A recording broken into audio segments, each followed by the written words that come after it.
Hi guys, JT here, and today I'm bringing you some information on 10 games in Fanatical Shooter Bundle of October 2025. To help you answer the question, should you buy it?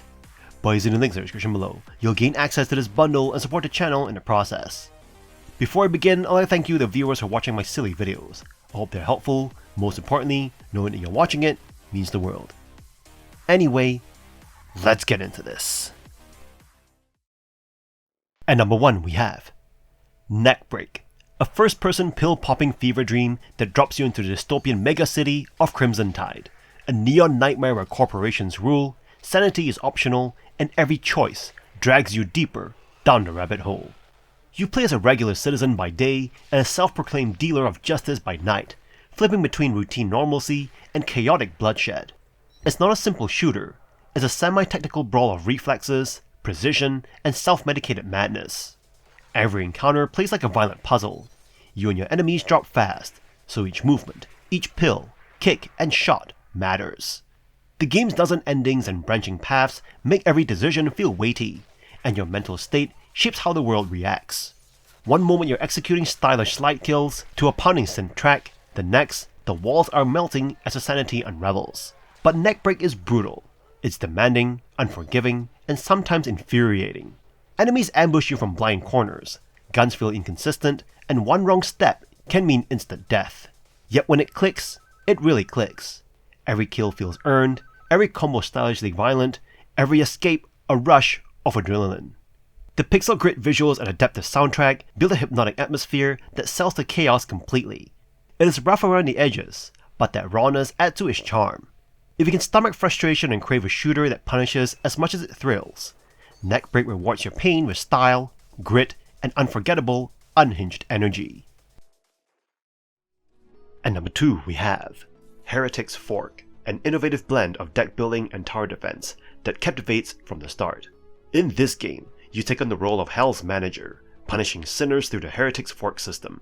Your task is to strategically place towers and buildings that spawn units, continually upgrading them as the difficulty increases. The game's chaotic nature keeps you on your toes, with enemies swarming from all sides. Gameplay is semi-turn-based, with your actions filling a bar that triggers the next turn. You must pick up cards to place towers, units, upgrades, and more. The time is only slowed down during these selections, adding urgency to your decisions. Thankfully, a pause button and speed control options are available to manage the pace. The game features a rich meta layer, including card upgrades, character unlocks, and a devilish in-game assistant. This adds depth and replayability, making each run feel fresh and engaging. Unlocking the second character is crucial, as it provides additional tower slots and strategic advantages. Heretic's Fork stands out with its delightful, addictive nature. It merges the charm of tower defense classics like Bloons Tower Defense 6 with the strategic complexity of deck builders. As you progress, new cards and towers enhance your strategies, ensuring the gameplay remains exciting. The game runs smoothly and performs well on the Steam Deck, despite some small text issues. The immersive music and compelling gameplay make Heretic's Fork a must-play. Indie developers have once again delivered a unique gaming experience. Go and play Heretic's Fork. It's an absolute blast. At number 3 we have Zero Protocol, an immersive simulation set in an underground Antarctic research facility, where you, as Dr. Brooks, must uncover the truth behind a mysterious event called the Zero Protocol. With the base's staff driven mad and supplies scarce, your goal is simple: survive and escape. Inspired by System Shock, this is not a shooter, despite arming you early on. Every bullet matters, and careful resource management is key. BB4, a nootropic or smart drug, helps maintain your sanity, but using it too freely might not be wise. The game brilliantly plays with perception, sometimes losing grip on reality, reveals hidden truths. This mechanic adds depth, forcing you to decide when to embrace madness. Despite simple graphics, Zero Protocol delivers tension in spades. The eerie atmosphere and psychological elements make each corridor unsettling. Exploring the base means unlocking doors, reading computer logs, and piecing together what really happened. The game's first half is gripping, full of creeping dread, but by the second half, the scares become predictable. Unfortunately, the introduction of small skittering enemies, particularly facehugger-like spiders, feels more frustrating than frightening. Still, the unraveling story keeps you engaged until the very end. With the final choice leading to 2 different endings, the game ensures that your decisions matter. While it does not reach System Shock levels of complexity, Zero Protocol is an impressive solo-developed project. It's a compact, well-executed thriller that leaves you eager to see what its creator does next. At number 4 we have Chambers, a comedic RPG shooter set in the weird Wild West, and it's every bit as ridiculous and chaotic as that sounds. You step into a world ruled by the war for booze, where Rids wield revolvers stronger than ever and your quest for a special coffin spirals into slapstick chaos. What makes this game shine is how much freedom you're given to create your own nonsense. You can kick bandits off of cliffs, catch bullets mid-air, fling your hat like a hookshot, or even cook your enemies and trade their meat for reputation points. It is less about following a straight path and more about choosing whether to play it like a classic FPS or treat it as a full-on survival sim. Combat is dynamic and hilarious, with gunplay that feels both stylish and unpredictable. Catching bullets to throw back never gets old, and chaining dodges, rolls, and drunken flips across firefights can leave you both impressed and laughing. The sandbox structure encourages experimentation, whether that means trading, cooking, or accidentally blowing yourself up at a campfire. Since it's still in early access, you'll run into some jank, NPCs behaving strangely, odd physics, and a social system that feels undercooked. But the charm is in the chaos. Chambers doesn't just allow for accidents, it celebrates them. If you're after a polished Western sim, you might want to wait. But if you loved wild experiments, slapstick absurdity, and a bizarre blend of retro shooter energy, this is absolutely worth your time. At number 5 we have Prey, a shooter game that pays homage to its predecessors while introducing fresh elements. Despite its reliance on familiar concepts, the game delivers a fantastic iteration of established ideas. While it would have been preferable to see Prey take more risks, it remains an excellent shooter that captures the essence of the genre. In Prey, you assume the role of Morgan Yu, an employee at TranStar Corporation, stationed on the orbital space station Talos 1. The game takes place in an alternate history, where humanity encounters the Typhon, a semi-intelligent alien species. As the Typhon escape and wreak havoc, you must uncover the truth behind the station's downfall. Prey offers engaging gameplay mechanics, allowing you to unlock powerful abilities by learning about the Typhon. These abilities come at the cost of your humanity, forcing you to make morally challenging choices throughout the game. The combat system encourages creativity, enabling you to utilize the environment and unconventional weapons to overcome challenges. Visually, Prey impresses with its captivating art deco and futuristic design. While Prey doesn't break new ground, it excels in execution, providing a cohesive and enjoyable gameplay experience. It successfully combines established elements with fresh ideas, making it a standout title in the shooter genre. Despite minor issues such as frame rate drops and quest tracking problems, Prey's engaging gameplay, stunning visuals, and outstanding audio make it a must-play game and worthy of the awards it has received. At number 6 we have Defender Bros, a top-down tower defense roguelike where you and up to 3 friends build, shoot, and survive swarms of monstrous bugs.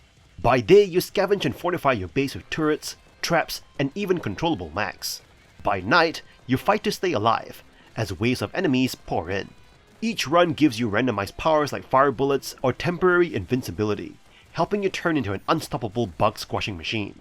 You will level up fast, and between missions, you can use gold to permanently upgrade your stats, creating a strong sense of progression. It is easy to get hooked by the loop of building, blasting, and upgrading. The action starts instantly, and while early game towers feel underwhelming, they evolve with time and investment. Base building offers a good range of tools, but the real fun is when you're running and gunning with chaos all around you. Multiplayer is a huge draw.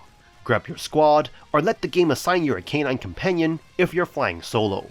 The game does not just support co-op, it thrives on it. There's even character and building customization to make your soldier feel like yours. Since it's in early access, you may run into some rough edges or wish for more enemy variety, but the core is solid and addictive. If you're into fast-paced tower defense with roguelike upgrades and a goofy, action-packed vibe, you'll likely have a blast. It is simple, chaotic, and surprisingly deep. You won't regret diving in. At number 7 we have Pathologic 2, an open-world horror adventure game. You play as Artemi Burak, and your hometown is being destroyed in front of your eyes by a deadly and mysterious illness. You have 12 days to rid this plague from your town. This game combines brutal survival mechanics and surrealist narrative themes to create an uncompromising and opaque experience. You'll spend the first few in-game days just wandering around the town, either scavenging for food in trash cans or rundown buildings, or interacting with the local strangers, and believe me, they are strange. They even talk strange. At first, you're finding for the person responsible for your father's death. While going on your little adventure, you can't help but feel uneasy and how things are just not right. Then the sand plague strikes, throwing the town into utter chaos. Hundreds of people get infected at a time, and if left alone, your town will be decimated. You'll be thrown into many different directions at once, tending to the infected, creating tinctures, and seeking out information on the plague's origin while racing against the clock. You'll be making a ton of difficult decisions. Do you give away your last antibiotic for a much needed meal? Should you embrace in superstition to fight against the plague? Should you cut somebody's infected kidneys in half to hopefully find a secret to the cure? This game will keep you busy, and with a time limit, you have to be quick and decisive. As the days go by, resources become scarcer, and it can be very frustrating, playing a character who is always starving and on the verge of collapse. But this bleak narrative is also what gives this game its personality. You'll most likely die along your journey looking for the cure, and the next time you come back, you play as a new Burak, and the game gets harder. You get tired faster and starve quicker. This game is atmospheric, frustrating, and absolutely haunting, with some very punishing mechanics, and it is definitely a gaming experience that you'll never forget. At number 8 we have Ash and Adam's GOBSMACKED, a fast-paced chaotic FPS roguelite where you play as a goblin gladiator, fighting junk bots and shifting arenas of pure mechanical madness. Each run throws you into a fully destructible playground where everything, enemies, debris, even the arena itself, becomes a weapon. You grapple, climb, stomp, and hurl whatever you can grab, all while keeping a bloodthirsty crowd entertained for bigger rewards and gold showers. The game thrives on its momentum.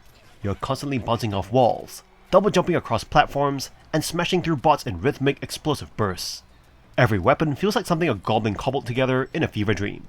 Crossbows that bounce, bombs with weird variants, and flamethrowers that ricochet. There's a goofy brilliance in how it all comes together, and once you hit that flow state, it is absurdly satisfying. Still, GOBSMACKED isn't flawless. The climbing and grappling can feel awkward, and you'll occasionally get stuck on stray geometry just as the action peaks. Content-wise, it is short. Most players will see everything in under 4 hours, and some arenas can feel repetitive toward the end, but what it lacks in strength, it makes up for it in raw personality. Between its goblin punk aesthetic, wild physics, and breakneck pace, this is pure chaos distilled into bite-sized indie experience. If you love games like Quake 3 Arena or Doom Eternal, but wish they had more slapstick goblin energy, you'll feel right at home here. At number 9 we have OTXO, a gripping action simulation game. In this roguelike top-down shooter, reminiscent of Hotline Miami, you don a mask on a subway ride, leading your consciousness into a haunted mansion where escape is elusive. The game's narrative, while simple, involves your character repeatedly reincarnating on the beach surrounding the mansion after each death, with minimal story content. Despite the lack of a deep narrative, the gameplay takes center stage, offering a fast-paced, intense experience. OTXO demands your constant attention and punishes small errors, sending you back to the beginning upon death. The core gameplay loop involves facing waves of enemies and challenging bosses, creating a riveting and frustrating experience. The high stakes keeps you engaged, requiring strategic thinking and precision in every action. A unique aspect of OTXO is the weapon stealing mechanic, encouraging experimentation and exploration with different weapons. The game's customization options, including weapon and drink selection, add depth to each run, providing various strategies and keeping the gameplay exciting. Unlockable weapons and drinks, obtained through in-game currency, contribute to the customization, although the shared currency for upgrades and unlocking new mechanics introduces decision-making challenges. While enemy variety is limited, the readable patterns and intense boss fights make up for it. The soundtrack enhances the overall experience, complementing the game's ambiance with catchy and intense music. OTXO's visual design effectively differentiates characters and weapons, creating a captivating atmosphere. OTXO offers an exhilarating and intense gameplay experience, demanding strategy and precision. Despite some frustrations with the currency system and enemy variety, the game's solid mechanics and customization options make it a compelling choice for fans of high-intensity games. At number 10 we have Hyperdemon. Hyperdemon thrusts you into a surreal first-person shooter experience where reality bends and breaks as you chase high scores by annihilating ethereal beasts. This game ditches narrative for pure adrenaline-pumping action. From the moment you enter its menu, pulsing with electronic beats and swirling colors, Hyperdemon sets a relentless pace. Each run begins with a calm moment, surrounded by birds, before plunging you into chaotic battles against undead specters and colossal monsters. Unlike its predecessor, survival is not the goal here. It's about swift, calculated destruction. Your arsenal, expanded from devil daggers, includes daggers, machine guns, shotguns, and devastating laser beams, fueled by collected power-ups. Mastery demands precise control and strategic use of abilities, like aerial blasts and dodges. Learning to manipulate enemies becomes crucial, turning them into stepping stones toward godlike dominance. Visually and orally, Hyperdemon is a mesmerizing whirlwind of color and sound, initially overwhelming, but rewarding to unravel. Replayability is high, with each run offering new challenges and insights, supported by a seamless replay feature. Ultimately, Hyperdemon isn't just about surviving. It's about mesmerizing chaos, transcending boundaries, and achieving euphoric moments of unstoppable power. Whether you're new to score-chasing shooters or a seasoned pro, Sorath Creation promises an intense, addictive journey into the abyss. And that's all for this bundle. This bundle is actually stacked if you're into games that make you think more than they make you shoot. You've got Pathologic 2, an absolute masterclass in dread and survival where every bullet feels like gold, and Heretic's Fork, which turns the chaos of tower defense into pure dopamine. Toss and Prey, one of the best immersive sims ever made, and you've got a collection that rewards patience, strategy, and curiosity. It's not about power fantasy, it is about endurance, consequences, and style. In any case, I hope you enjoyed today's video, and if this video was helpful, feel free to leave a like and subscribe, and maybe consider buying the channel a coffee. From the bottom of my heart, thank you for watching, and I'll see you guys in the next video.